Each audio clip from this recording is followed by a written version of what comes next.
हमारी आज की कहानी दिल छू लेने वाली। पतंग का मज़ा, पक्षियों को सजा। मैं एक कबूतर हूँ। आज मैं आपको अपनी कहानी सुनाना चाहता हूँ। आप सभी मकर संक्रांति पर खूब पतंग उड़ाएंगे, खूब तिल गुड़ खाएंगे। आपको आपके मम्मी पापा खूब सारी पतंग, मांझा, फिरकी लाकर देंगे। पर मैं तो अकेला हूँ। जब भी मकर संक्रांति आती है, मुझे याद आती है अपने मम्मी पापा की। तब मैं बहुत छोटा था, मेरे पंख बहुत नाजुक थे, मैं उड़ भी नहीं सकता था। मैंने आंखें ही खोली थी। मेरे मम्मी पापा सुबह होते ही दाना पानी के लिए भटकने निकल जाते थे। उस दिन भी वो दोनों मेरे लिए दाना जुटाने निकल पड़े थे। हाँ, वह मकर संक्रांति का ही दिन था। चारों तरफ बहुत शोरगुल था। हर तरफ मस्ती से आवाज़ें आ रही थी। वो काटा काटा है काई पोछे। मैं भी अपनी नन्ही नन्ही आंखों से देख रहा था। दूर आकाश में सुंदर सुंदर रंग बिरंगी पतंगे इठला रही थी। इतने सुंदर सुंदर रंग और इतनी सुंदर सुंदर रूप की पतंगे मैं फुदक फुदक कर देख रहा था। तभी मैंने देखा कि पड़ोस के पेड़ पर रहने वाले चिड़िया के बच्चे खेलते खेलते बाहर निकल आए। मैं उन्हें फुदकते हुए देख ही रहा था कि अचानक पतंग के चीनी मांझे में एक छोटा बच्चा उलझ गया। ची ची ची की तेज आवाज़ के साथ वह चीख रहा था। पर सब लोग त्योहार की मस्ती में इतने डूबे थे कि किसी को यह आवाज़ सुनाई नहीं दी। बच्चे चीनी मांझे को खींच रहे थे और वह चिड़िया का बच्चा खून से तरबतर होकर छटपटा रहा। कुछ देर में उसके कोमल पंख अलग हो गए। यह देख मैं डर गया, जोर जोर से रोने लगा। मुझे अब अपने माँ और पिता की चिंता सताने लगी। मैं कुछ नहीं कर सकता था क्योंकि मैं अभी उड़ना भी नहीं जानता था। अगर बाहर आने की कोशिश भी करता तो मेरा वही हश्र होता जो चिड़िया के बच्चे का हुआ।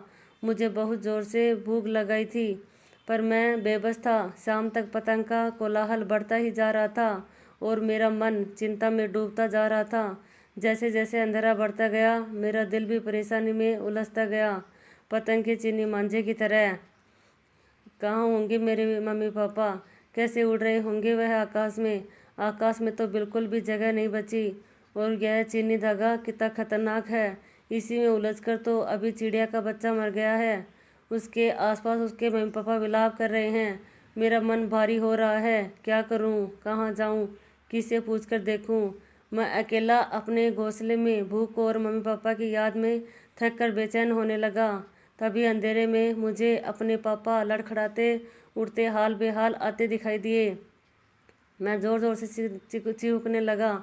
मैंने देखा कि उनके पंख कटे हुए थे, हर तरफ से खून बह रहा था, उनकी चोंच भी निकल गई थी, पंजों के नाखून लटकने लगे थे। मैं उन्हें देखकर चीख उठा। उन्होंने कराहते हुए 4 दाने मेरी चोंच में डाले और कहा कि बेटा, इन इंसानों की दुनिया में जीना बहुत मुश्किल है, तुम अपना ध्यान रखना। मैं किसी तरह तुम तक पहुंचा हूँ, तुम्हारी माँ नहीं आएगी। उसके दोनों पंख पतंग के मांझे में उलझकर कट गए हैं और उसने वहीं तड़प तड़प कर दम तोड़ दिया है। मुझे याद आया कि पापा की हालत देखकर मैं भूल ही गया था कि मम्मी के बारे में पूछूं, पर अब तो उनका हाल सुनकर मेरे सब्र का बांध टूट गया। पापा ने मेरी तरफ देखते देखते आंखें बंद कर ली। मैं अकेला रह गया। आज फिर मकर संक्रांति है।